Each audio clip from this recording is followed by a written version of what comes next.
السلام عليكم. اليوم حابة أقدم لكم طريقة عمل كباب ملفوف بالباذنجان. طريقة كلش سهلة وبسيطة، وتحبون تقدموه ويا التمن كلش طيب، أو إذا حابين تقدموه وحده ويا سلطة أو ويا الخبز. راح نحتاج لحم مفروم، باذنجان، ثوم، بصل، معدنوس، وعندي هاي الصلصة جاهزة مع الطماطم، نستعملها للباستا أو نستعملها للبيتزا، ملح وفلفل أسود وبهارات. عندي هنا غسلت الباذنجان والخضرة. الباذنجان مثل ما تشوفون شرايح خفيفة أو شرايح متوسطة، وثرمت نص راس صغير بصل، شوية معدنوس، وفصين ثوم.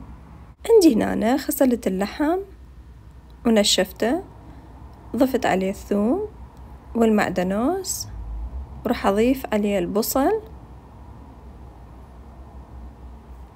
وملح وفلفل أسود وبهارات مشكلة، وراح أعجنه كلش زين. بعد أن صار عندي بهذا الشكل راح أسويه على شكل كباب. حميت زيت بالطاوة وراح أقلي الباذنجان، راح أقلي كل الكمية، وراح أستعمل ورقة تنشيف بس حتى أتخلص من الزيت، لأنه كلش هواية دسمة تصير.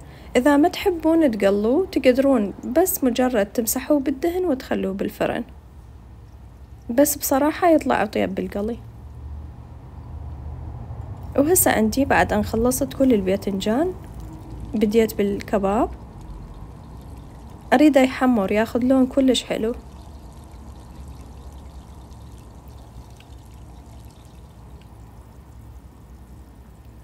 مثل ما تشوفون قليته من كل الجهات، وهسه راح أطلعه وأخليه على ورقة تنشيف.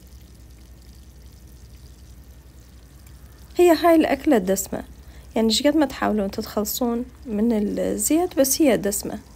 هسه عندي هنا خلصت كل الكمية، راح أفرغ الزيت وراح أضيف هاي الصلصة كلش طيبة، تصير معجون طماطم وبيها نكهة مال ثوم وشوية أعشاب.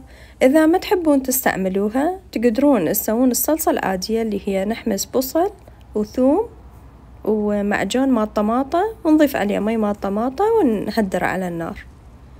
تشوفون عندي هنا أخذت النكهة مال الكباب والباذنجان. هسه جبت بايركس وحطيت نص الصلصة، وراح أجيب الباذنجان وحدة وحدة ألفها بالكباب وأصفطهم لحد ما أكمل الكمية كلها. وهنا عندي صار بهذا الشكل.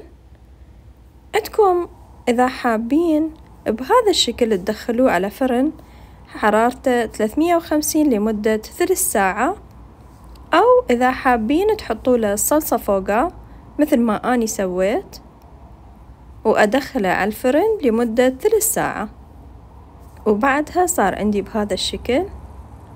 طبعا طبق كلش رائع وطيب، والناس اللي تحب الباذنجان كلش راح تحبه.